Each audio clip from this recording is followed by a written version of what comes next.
تو مولانا صاحب کچھ بات بتائیں گے آپ کو قیامت کے سلسلے میں کہ قیامت کے دن جب کوئی سایہ نہیں ہوگا، اللہ کے عرش کے سایہ کے علاوہ کوئی سایہ نہیں ہوگا، اس وقت دنیا کے اندر جتنے بھی لوگ تھے، تمام لوگوں میں سے کن کن لوگوں کو قیامت کے دن عرش کے سایہ کے نیچے جگہ ملے گا اور کن لوگوں کو نہیں ملے گا، اور ایسے کون لوگ ہیں جو اللہ کے عرش کے سایہ کے نیچے ان لوگوں کو جگہ دیا جائے گا، ان کے علاوہ باقی لوگوں کو جگہ نہیں دیا جائے گا۔ وہ کون سے کام کرتے تھے، وہ لوگ دنیا کے اندر کیا کیا کام کرتے تھے، اور کن کاموں کی وجہ سے اللہ کے عرش کے نیچے ان کو سایہ، عرش کے سایہ کے نیچے ان کو جگہ دیا جائے گا جب کوئی سایہ نہیں ہوگا اس وقت۔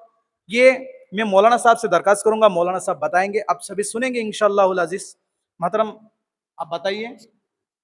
السلام علیکم ورحمۃ اللہ وبرکاتہ۔ کہ حضرات ابو ہریرہ رضی اللہ تعالیٰ عنہ سے ایک حدیث مروی ہے کہ اس میں جو ہے حضور صلی اللہ علیہ وسلم نے فرمایا کہ سبعۃ یظلهم اللہ فی ظلہ یوم لا ظل الا ظلہ، الامام العادل وشاب نشا فی عبادۃ ربہ ورجل قلبه معلق فی المسجد ورجلان تحابا فی اللہ اجتمعا علیہ وتفرقا علیہ ورجل ذات منصب وجمال فقال انی اخاف اللہ ورجل تصدق اخفاء حتى لا تعلم شماله ما انفق يمينه ورجل ذکر اللہ خالیا ففاضت عیناه۔ تو حضور صلی اللہ علیہ وسلم نے اس حدیث میں فرمایا کہ پہلا وہ شخص ہے جن کو اللہ تعالیٰ اپنے عرش کے سایہ کے نیچے جو جگہ دے گا، وہ پہلا شخص وہ ہے جو کیا ہو، یعنی عادل انصاف کرنے والا حکمران ہو، یعنی کہ جو حاکم یعنی اچھے فیصلہ کرتے ہیں ان کو کہتے ہیں یعنی عادل انصاف کرنے والا بادشاہ، انصاف کرنے والا حاکم۔ تو وہ انصاف کرنے والا حاکم کو جو ہے اللہ تعالیٰ عرش کے سایہ کے نیچے جگہ دیں گے۔ تو دوسرا نمبر وہ ہے جو شخص اپنے پورے زندگی میں اللہ کی عبادت میں زندگی گزارا، تو اس شخص کو بھی اللہ تعالیٰ اپنے عرش کے سایہ کے نیچے جگہ دیں گے۔ تو اس کے بعد جو ہے اللہ تعالیٰ حضور صلی اللہ علیہ وسلم نے فرمایا کہ تیسرا نمبر پہ وہ شخص ہے جو کہ یعنی اپنے دل جو ہے مسجد کے ساتھ لگا رہے، یعنی ہمیشہ یہ خیال رکھے کہ مسجد میں کیا ہو رہا ہے یا مسجد میں کوئی چیز کی کمی ہے تو نہیں، تو اس بارے میں کچھ فکر کرتے ہیں تو ان لوگوں کو بھی اللہ تعالیٰ عرش کے سایہ کے نیچے جگہ دیں گے۔ تو اس کے بعد فرماتے ہیں چوتھے نمبر پر وہ شخص ہے جو اللہ کے خاطر کسی سے یعنی محبت رکھے، یعنی دو شخص ایسے ہیں، مان لیجیے ہم دو شخص ہیں، تو ان دونوں میں اگر اللہ کے خاطر محبت ہو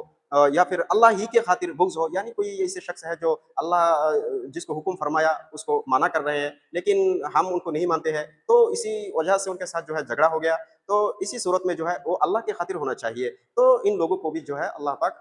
عرش کے سایہ کے نیچے جگہ دیں گے۔ تو اس کے بعد اور فرمایا 5 نمبر پر کہ وہ حسین عورت، وہ خوبصورت عورت جو کسی شخص کو زنا کی دعوت دے، تو وہ کہے کہ میں اللہ سے ڈرتا ہوں لیکن میں زنا نہیں کر سکتا ہوں، یعنی کہ مجھے اللہ بہت بڑے عذاب میں مبتلا کر دیں گے تو میں زنا میں نہیں پڑ سکتا ہوں، تو یہ کہہ کر یعنی زنا وہ نہیں کرنا چاہتے ہیں، تو ایسے شخص کو بھی اللہ تعالیٰ عرش کے سایہ کے نیچے جگہ دیں گے۔ اور اس کے بعد فرمایا ہے کہ